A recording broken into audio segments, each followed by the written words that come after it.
Good morning, this is KELOLAND on the go, with all you need to know in news and weather as you start your day. A Sioux Falls man is behind bars in connection to a string of crimes on Wednesday. Police say it started at a daycare near 33rd and Sycamore, where he talked to children across a fence. A child told investigators he asked her if she wanted to go with him. Later, the same man is accused of entering a fitness center near 12th and Churchill and grabbing two juveniles in a locker room, telling one he was going to rape her. Shortly after that, the suspect's car was allegedly involved in a hit and run at 10th and Cleveland and another crash about a mile away at 10th and Cliff. KELOLAND News captured that crash. The suspect's car is the orange one. Police caught up with him in the area. Authorities are thanking people who helped them track down the suspect. I just want to stress the great job done by the witnesses in this case. The employees were able to actually get specific descriptions of the vehicle, license plates, taking a photo of the suspect vehicle.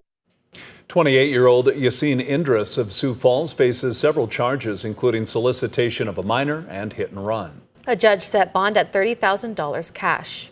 Sioux Falls police are searching for two suspects after a dine and dash early Thursday morning that ended with gunfire. Police say a man and woman left a restaurant near 41st Street and Interstate 29 around 3:45 a.m. without paying. An employee and a customer followed them outside and saw the pair drive off in an SUV. As the vehicle left, witnesses say the passenger fired several shots out the window before the SUV headed north on I-29. No one was hurt. Police say the investigation is ongoing. Following the news of Noem's new position, we reached out to different political leaders for their thoughts on Noem's departure from the Department of Homeland Security. Marty Jackley lost to Noem in South Dakota's 2018 gubernatorial primary, and Dan Aller served with her in Pierre in the state legislature. I feel we should support the president and his decisions. My understanding is that Secretary Noem will be moving into a new initiative of the president, and I wish her the very best. So her being ousted and moved on to a different position is probably for the best for everyone. We received statements from other officials, including South Dakota GOP's chairman and U.S. Representative Dusty Johnson. Those are posted in this report on our website. Now let's get a check of our weather with meteorologist Scott Munn. Good morning, Scott. Good morning, Travis. Good morning, everybody. A wintry mix is in our forecast for today as we are looking at steadier falling temperatures as we get into this afternoon. Keep in mind we could have some areas of freezing rain in eastern and southeastern South Dakota as we get into the late afternoon hours heading into this evening. So pay attention to the changing weather conditions. You also have some changing road conditions, especially across the east and southeast. I'll have more details on your forecast coming up. Thank you, Scott. Today is the day that you can get a Shamrock Shake for a special cause. 15 McDonald's in eastern KELOLAND will be donating 44 cents from each Shamrock Shake sold today to Fight Like a Ninja. It's a nonprofit that works to start conversations on mental health. Having a fundraiser like Shamrock Shakes is small. You know, there's a lot of fundraisers that go on all over the city, all over the state every single day. But having something that, you know, helps girls specifically, but also any hockey players, you know, talk about mental health, start the conversation, just to get to be a part of something bigger than themselves, I think is really rewarding. Caitlin King received the Fight Like a Ninja scholarship in 2018. It's given to a senior hockey player each year in honor of Brittany Corcoran, who died by suicide. King also knew Brittany and said that she would always get a Shamrock Shake whenever she could. The Summit League isn't the only game in town this weekend. Sioux Falls and Brandon are playing host to a long list of 2nd through 8th grade basketball teams as part of the 96th annual Tri-State Tournament.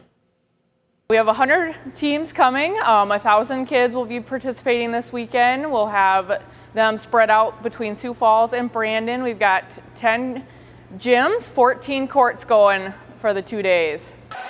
The tournament tips off at 6 o'clock tonight and continues through tomorrow. Cost is $10 per session or $20 for all 3 sessions. Kids ages 12 and under are free. We provided a link with complete details, including a schedule with times and locations under this story on KELOLAND.com.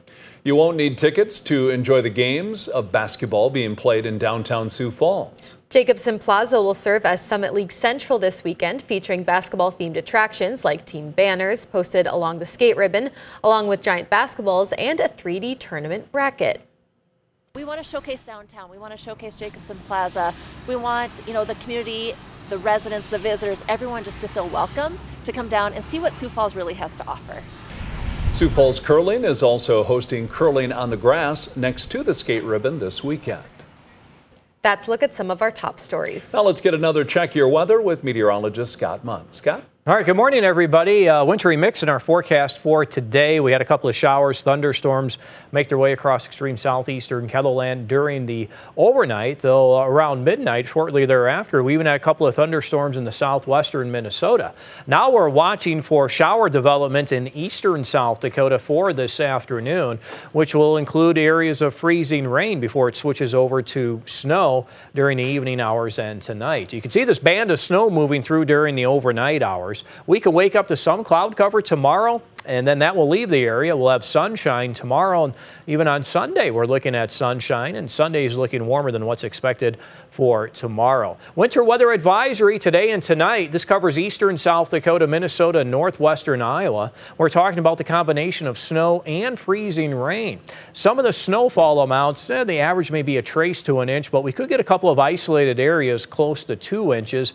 I think the information that's coming in is showing that this is starting to diminish with some of those higher end totals for snowfall amounts. But we'll also follow the possibility for freezing rain, maybe starting as early as 3 o'clock in the afternoon and continuing into the early evening hours, where we can get some icy accumulations in eastern and southeastern Kettleland. But this will all go away as we get into this coming weekend, as temperatures for some of us may return to the 70s by Sunday. Forecast for today showing steady or falling temperatures as we eventually fall to the 20s for overnight lows tonight. And again, pay attention to those roads during the later part of the afternoon and evening. Then for tomorrow, we may start with cloud cover, otherwise sunshine in the afternoon as temperatures reach the 40s, 50s, and 60s, and a possibility of hitting 70 on Sunday in central and western South Dakota. You can check the details of your 7-day forecast while you're here online. Have a great weekend.